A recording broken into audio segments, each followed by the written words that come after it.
Frau Irena Joveva. Hvala. To je Jazan in to je za tiste, ki se sprenevedate.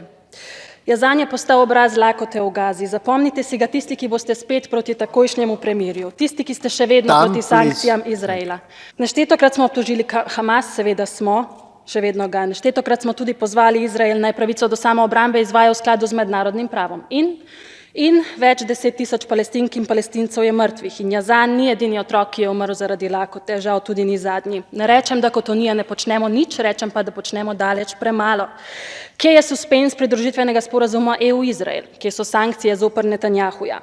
Ni vse tako zelo zapleteno, a veste, ampak večina vas noče. Ursuli von der Leyen je lažje reči, da v Gazi potrebujejo takojšen humanitarni premor, ki bo privedel do prekinitve ognja. Kakšen premor? Prekinitev ognja takoj.